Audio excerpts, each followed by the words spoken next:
O que aconteceu com Valéria? Estrangulou ela com o quê? Abo. Na tranquila Arlington, Indiana, um crime horrível assusta toda a comunidade. Ela tentou tirar a roupa. Ela achou que ia me seduzir, mas isso não ia acontecer. Você sabia que ela não ia te chantagear. Uma jovem vida se foi. Valerie Tyndall, de 17 anos, desaparece sem deixar rastros, apenas para ser encontrada enterrada em um caixão improvisado. O autor do crime foi seu empregador e vizinho, Patrick Scott, de 59 anos. O que houve com Valerie?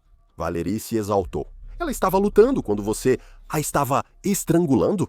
Sim. Mas as profundezas do engano mostram mais que um motivo. Revelam uma tentativa repugnante de justificar um assassinato. Ela tentou me chantagear para eu comprar o carro dela. Então você simplesmente se exaltou. Você e Valerie tinham um relacionamento sexual? À medida que desvendamos as camadas dessa história sombria, uma pergunta permanece. Como alguém pode se transformar de vizinho em predador diante dos seus olhos? Por que não fala nada? Pode perguntar. O que aconteceu com Valerie Tyndall? Valerie Tyndall, estudante de 17 anos da Rushville Consolidated High School, era conhecida pelo sorriso contagiante, amor por videogames, canto e por estar com quem amava. Ela tinha paixão por animais e sonhava em ser veterinária. Foi na pitoresca cidade de Arlington, Indiana, que seus pais, Sheena Sandifer e Jack Tyndall, buscaram refúgio das duras realidades da vida na cidade. A família Tyndall, atraída pela promessa de paz de Arlington, encontrou mais do que apenas um lar. Eles também se viram presos em um pesadelo do qual não conseguiam acordar. Patrick Scott, vizinho dos Tyndall, era dono de uma empresa de jardinagem em Maplewood. Scott parecia o vizinho prestativo, logo criando vínculo com eles e oferecendo um emprego para Valerie. Então, com 15 anos, ela se tornou funcionária dele e ele virou seu mentor. Na quarta-feira, 7 de junho de 2023, Valerie avisou que estaria no trabalho. A mãe dela, Sheena, achou isso estranho, já que Valerie normalmente não trabalha às quartas-feiras. Sheena ignora sua preocupação inicial. Achando que Valerie podia estar com amigos ou um garoto, ela ligou para Patrick Scott. Quando ele disse que Valerie não foi trabalhar, sua preocupação virou pânico. O pesadelo dela estava apenas começando. Enquanto a mãe de Valerie continuava tentando descobrir o paradeiro da filha, ela enfrentava uma narrativa que mudava o tempo todo, vinda de seu amigo e vizinho, Patrick Scott. Um detalhe importante surgiu quando um dos clientes de Scott mencionou ter ouvido planos para um almoço entre ele e Valerie. Essa nova pista levou a mãe de Valerie a entrar em contato com as autoridades imediatamente. O departamento do xerife do condado de Rush está pedindo sua ajuda para encontrar uma jovem de 17 anos desaparecida. Ela desapareceu em Arlington, Indiana. O departamento do xerife do condado de Rush levou o caso de Valerie a sério desde o começo. Como fariam se ela tivesse fugido, eles rapidamente executaram mandados em plataformas de mídia social, provedores de telefonia e contas bancárias para rastrear seus possíveis movimentos. Embora ela não tivesse fugido, os dados obtidos pelos investigadores se tornariam cruciais para descobrir o destino de Valerie. Durante 5 meses, Sheena e Jack viveram o pior pesadelo de qualquer pai. Após o 18º aniversário de Valerie, em 29 de agosto, a angústia de não saber seu paradeiro aumentou. Ela fugiu? Os detalhes do desaparecimento dela, o que levou a isso, e as palavras da pessoa responsável só aumentariam a dor deles. No dia do desaparecimento, descobriram que Valéria estava com Patrick Scott na casa dele, em frente à sua residência. Houve uma discussão. Ela ficou mais intensa. Em um ato de violência inimaginável, Patrick Scott estrangula Valéria com seu cinto. Scott a envolve em plástico preto e deixa o corpo no escritório, voltando para a família na casa e seguindo a noite normalmente. No dia seguinte, ele construiu uma caixa de madeira, colocou o corpo e fechou com parafusos. Scott, então, levou o corpo de Valéria para outra parte de sua propriedade, onde a enterrou, a menos de 100 metros de sua própria casa. A busca por Valeria Tyndall, conduzida pela polícia de Rushville, xerife de Shelby e marshals dos Estados Unidos da América, foi uma operação extensa que cobriu centenas de acres na região. O esforço envolveu buscas meticulosas em locais remotos, guiadas pelos rastros digitais de um telefone que Scott comprou para Valéria. Cada geolocalização funcionava como um farol, aproximando as autoridades de descobrir o destino dela. Em meio à busca rigorosa, uma foto de Valéria, postada nas redes sociais no dia do seu desaparecimento, chamou a atenção deles. Nela, seu cabelo vibrante e solto e a energia juvenil sem limites retratavam uma vida cheia de potencial, tragicamente interrompida. Ainda assim, as unhas laranja distintas, um detalhe pequeno mas marcante, se tornariam uma peça vital do quebra-cabeça para desvendar o mistério do seu desaparecimento. Enquanto os pais de Valéria ansiavam por respostas, Patrick Scott continuava desempenhando o papel de amigo e vizinho de confiança, além de marido e pai dedicado para sua própria família. Mas os detetives logo notaram a enganação, expondo uma traição monstruosa oculta sob sua fachada de preocupação e amizade. Desde o início, o departamento do xerife de Rush considerou Scott uma pessoa de interesse. No entanto, a investigação foi complicada pelo negócio de jardinagem de Scott, que lhe dava acesso a vários locais remotos. O departamento do xerife respondeu executando mais de 50 mandados de busca. Investigadores levaram cães farejadores de cadáveres a uma propriedade com lago próxima à casa de Scott. Os cães sinalizaram a presença de restos humanos na água. Isso levou os investigadores a realizarem um levantamento aéreo das propriedades de Scott, que revelou várias áreas de solo remexido.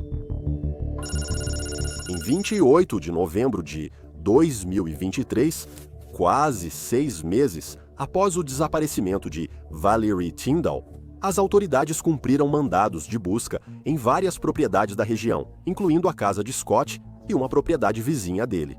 Uma escavação revelou distúrbios no solo, levando à descoberta de 2 caixas próximas uma da outra.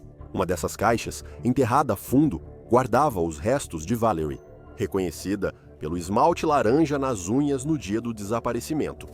Scott, sob vigilância constante durante a execução desses mandados de busca, foi detido sem incidentes, admitindo posteriormente o assassinato. Após essa tragédia, a família de Valéria luta para entender o porquê de tudo isso. O interrogatório de Patrick Scott oferece um vislumbre assustador das profundezas da depravação humana. Então, Patrick, ao longo dos últimos 5 meses, você e eu passamos a nos conhecer, certo? Ótimo. Craig, você me viu bastante, não foi?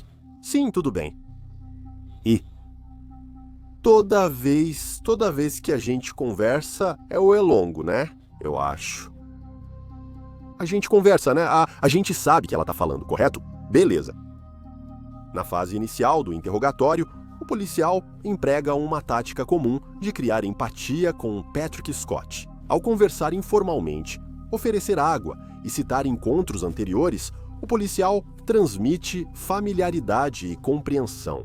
Ao adotar um tom de conversa, o policial facilita uma entrevista mais cooperativa e torna Scott mais propenso a compartilhar informações. Então, veja o que acontecerá hoje à noite. Agora, normalmente eu não faço isso. Ok, mas é assim que eu vou fazer isso. Vou te contar. É o seguinte, sabe? Eu posso improvisar umas 8 milhões de coisas aqui. Quando você entra e senta nessa sala, sua mente prega peças em você como policial, beleza? Ela te orienta a seguir diferentes caminhos e tentar coisas variadas. Acho que, no geral, você provavelmente é uma pessoa legal, certo? Se eu não achasse isso, provavelmente teria te tratado de forma diferente durante esse tempo, beleza? Eu só vou conversar com você como uma pessoa, tudo bem? E aí acontecem momentos assim, quando você está nessa sala de interrogatório, algo que talvez não tenha ocorrido antes. Mas o fato é que, naturalmente, quando a gente faz algo errado, a vontade é de contar pra gente que fez algo errado, entendeu? Então, quando eu entrei por aquela porta ali, eu decidi que queria conversar com você hoje e queria que você me contasse o que aconteceu com a Valéria. Esse é o resultado final do que eu quero saber, entendeu? Mas tem algo estranho sobre hoje. Eu vou te contar tudo o que eu sei. Tudo bem? Porque é o seguinte, acho que no fim você fez algo com a Valéria. Eu acredito que você fez algo com a Valéria. E nós vamos provar isso, tudo bem? Mas o que eu quero saber é o porquê. E o que você quer me dizer é que eu estou sentado aqui vendo você chorar agora. Você quer me contar o porquê, certo? Aqui, o tom muda drasticamente. O policial passa para uma acusação direta, confrontando Scott com o fato inegável de que Valerie foi vista pela última vez com ele. É um choque no sistema, projetado para arrancar a verdade. Ao afirmar que conhece as ações dele em 7 de junho, o policial elimina a ambiguidade e coloca a responsabilidade da explicação em Scott. 5 meses atrás, em 7 de junho, Valéria desapareceu, certo?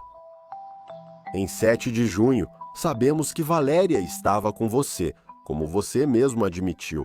Mas no dia 7 de junho, você levou Valéria até a sua residência, certo? E você chegou à sua residência às 12h59, certo? Entre 12h59 e cerca de 4 horas algo ocorreu. Nossa tarefa era preencher essa lacuna e descobrir o que ocorreu. À medida que a investigação se desenrolava, isso nos trouxe até hoje, em que encontramos a caixa com o corpo de Valéria atrás do galpão dela. Porque nós temos ela na caixa, certo?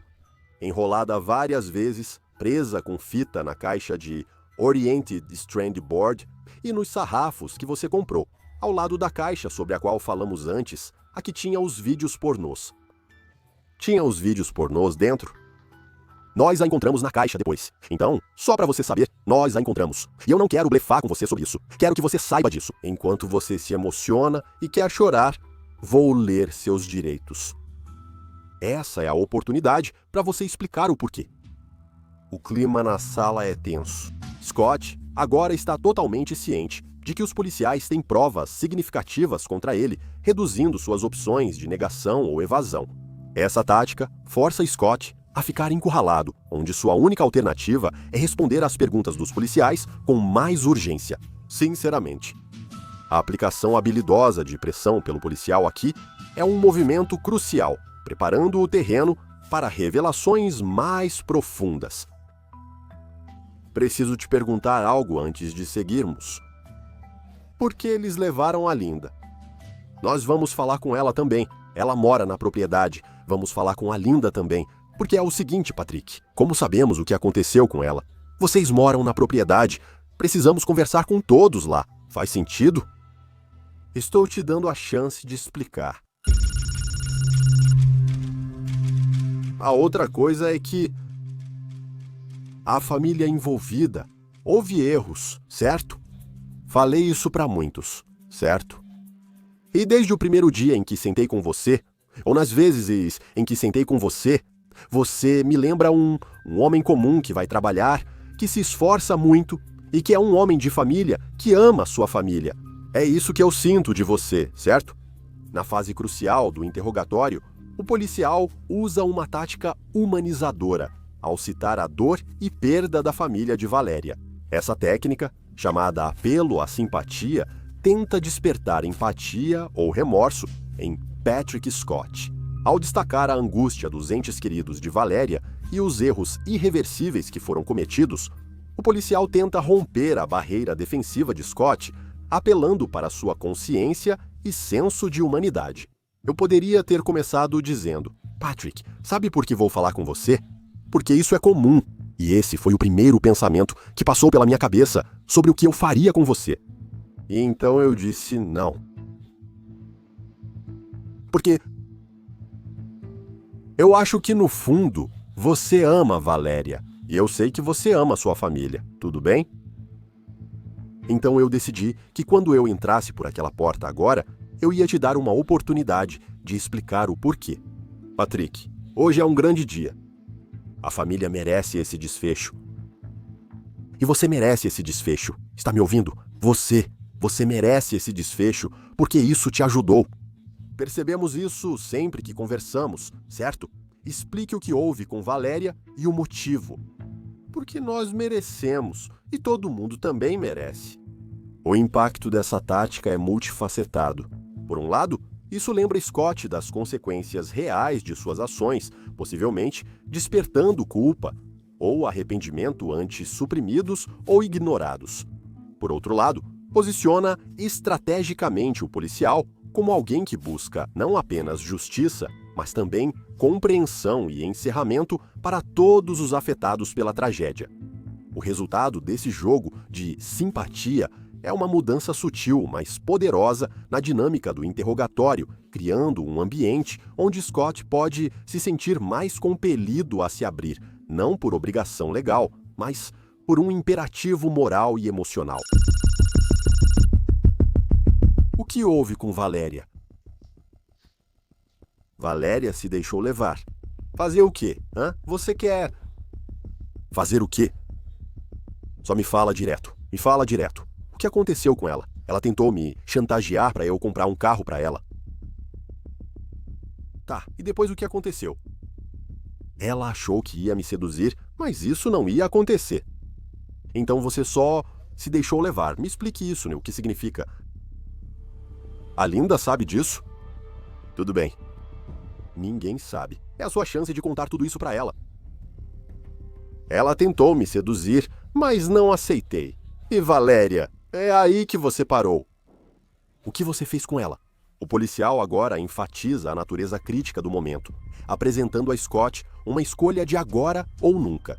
Essa tática instila um senso de urgência, enquadrando a confissão de Scott não apenas como inevitável, mas como um passo necessário para sua própria libertação, combinando a pressão do tempo correndo com a promessa de uma liberação catártica final.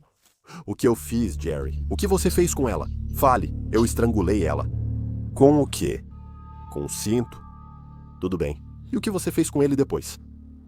Eu a levei para o escritório. Tudo bem. Quanto tempo ela ficou? Até o dia seguinte. O que? Onde está o cinto? Ela se foi. Ok. Você a deixou no escritório até o dia seguinte. E então, o que aconteceu? Quando cheguei em casa no dia seguinte, apenas fiz a caixa. Tudo bem. E quanto ao buraco?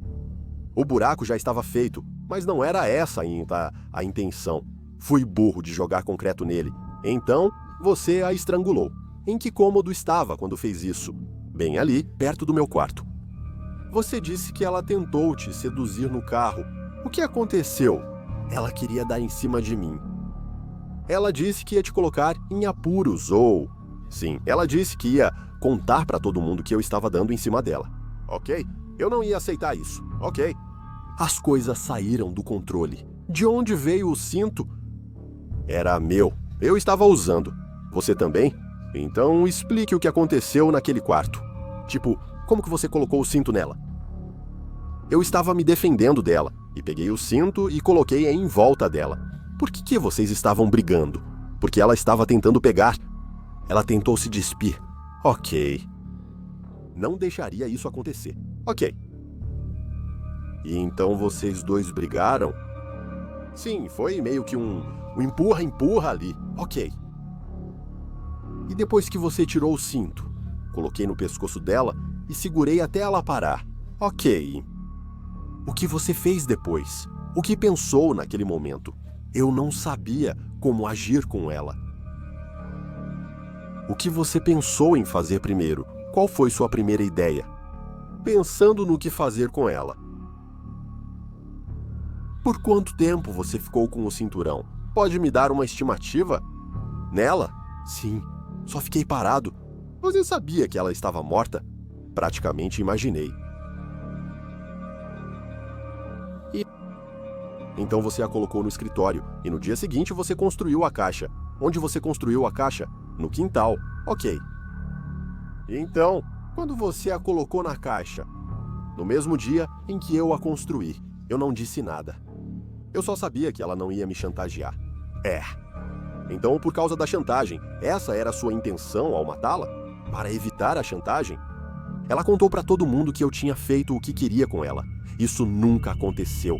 Ok, então esse era o seu plano? Tipo, se você fosse ser chantageado, certo?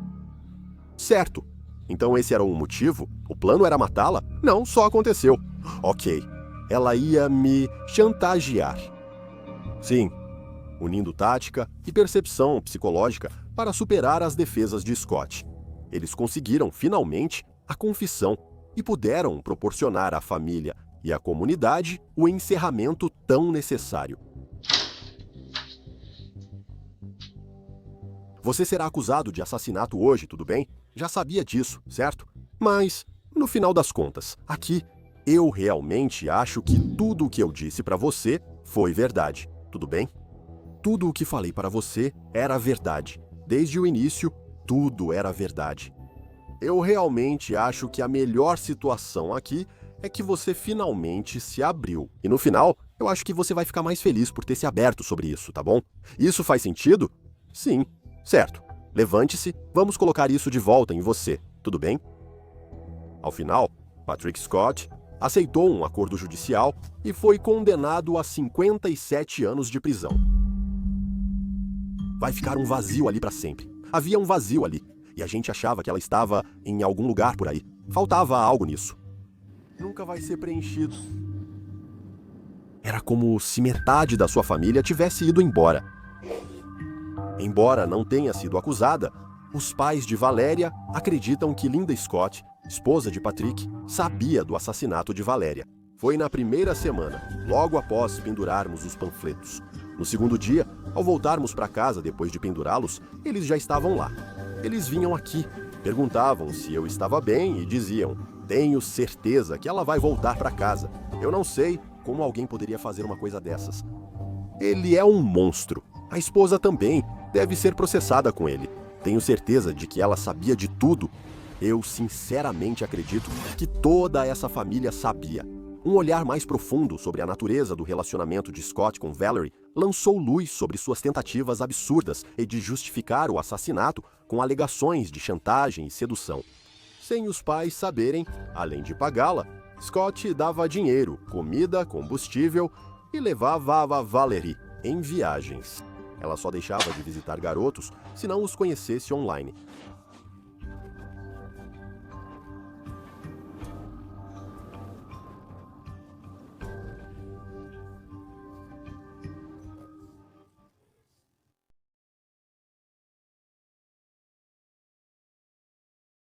A história de Valerie, embora comovente, serve como um chamado à ação para que as famílias mantenham um diálogo aberto com seus filhos sobre os riscos que eles podem enfrentar, mesmo em ambientes familiares.